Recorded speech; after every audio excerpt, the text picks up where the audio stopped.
क्या आरा संसदीय सीट से पवन सिंह होंगे भाजपा उम्मीदवार?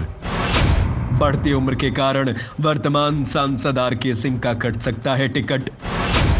महागठबंधन की ओर से भाकपा माले चुनाव लड़ने की तैयारी में। टिकट नहीं मिला तो आरके सिंह कर सकते हैं भाजपा से बगावत।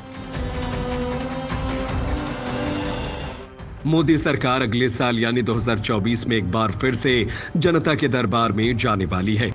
यानी अगले साल देश में लोकसभा चुनाव होने वाले हैं।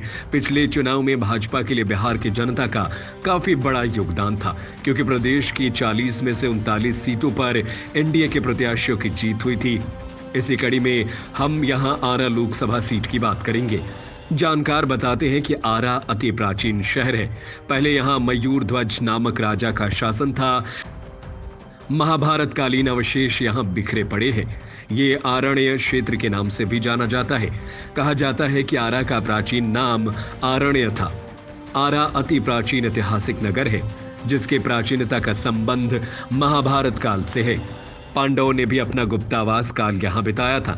जनरल कनिंघम के अनुसार युआन च्वांग की ओर से उल्लेखित कहानी का संबंध, जिसमें अशोक ने दानवों के बौद्ध होने के स्मरण स्वरूप एक बौद्ध स्तूप खड़ा किया था, इसी स्थान से है।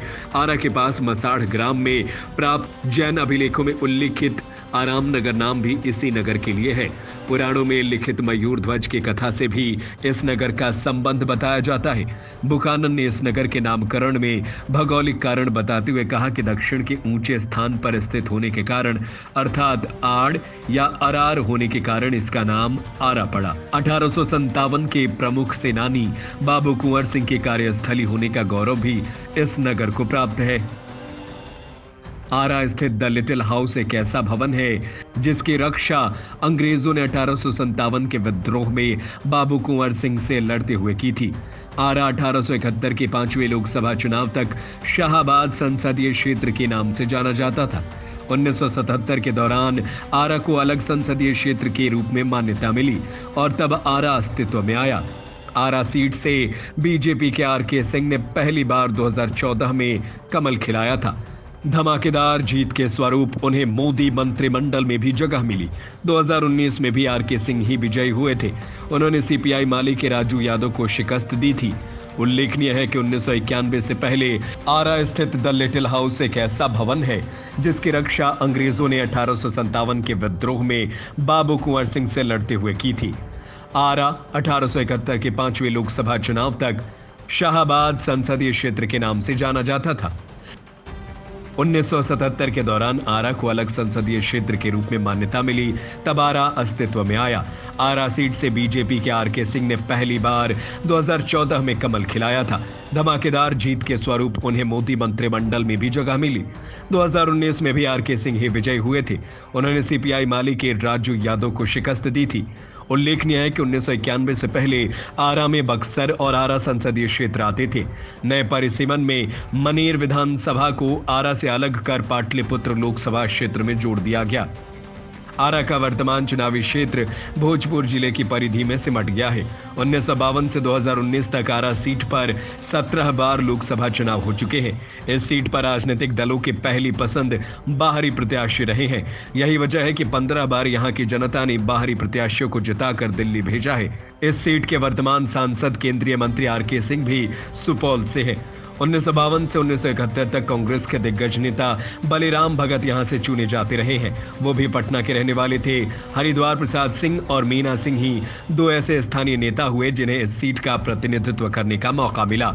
आरके सिंह से पहले ये सीट बीजेपी के लिए अछूत थी। इतना ही नहीं, 1984 से 2019 से पहले तक आरा की जनता हर 5 साल बाद नए प्रत्याशियों को मौका देती थी, परंतु यहां आज भी मूलभूत सुविधाओं का अभाव है।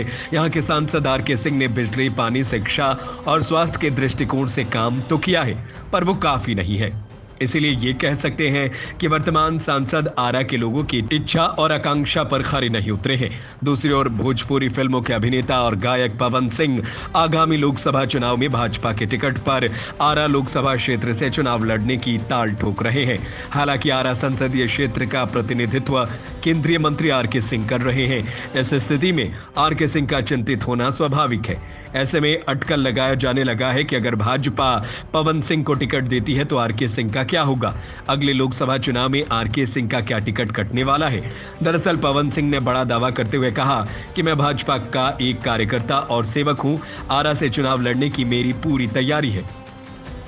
बताया जाता है कि बीते दिनों पवन सिंह ने भाजपा के कई बड़े नेताओं से मुलाकात की थी, जिसके बाद भोजपुरी के सुपरस्टार के भाजपा में जाने की अटकलें तेज है। वैसे आरके सिंह अभी ही 70 साल की उम्र को पार कर चुके हैं। 1952 में जन्मे आरके सिंह 2024 के चुनाव के समय लगभग 72 साल के हो जाएंगे। इसीलिए कहा जा सकता है कि उनके टिकट पर सस्पेंस बरकरार है। कहा जा रहा है कि पीएम नरेंद्र मोदी ने अपनी पार्टी के अंदर यह नियम बना रखा है कि 70 साल से ज्यादा उम्र वालों को लोकसभा या विधानसभा का टिकट नहीं देना है। जाहिर है इस आधार पर आरके सिंह का टिकट कटना लगभग तय माना जा रहा है। तो क्या पवन सिंह अगले लोकसभा चुनाव में आरा से भाजपा के उम्मीदवार होंगे? बताते चले कि पवन सिंह ने भाजपा के बिहार प्रभारी विनोद तावड़े और पूर्व प्रदेश अध्यक्ष संजय जायसवाल से मुलाकात की। इसके अलावा पवन सिंह ने केंद्रीय मंत्री नितिन गडकरी से भी मुलाकात की थी। पवन सिंह ने खुद उनके साथ तस्वीर को ट्वीट कर कहा था कि उन्होंने इन नेताओं से मुलाकात की है और उनका आशीर्वाद प्राप्त उन्हें हुआ है। इसके बाद से ही कई तरह की अटकलें शुरू हो गई हैं। पवन सिंह ने यह भी कहा है कि मैं भाजपा का कार्यकर्ता हूं, सेवक हूं और सिपाही हूं। पवन सिंह का कहना है कि पीएम मोदी उनकी नजर में इंसान के रूप में भगवान है।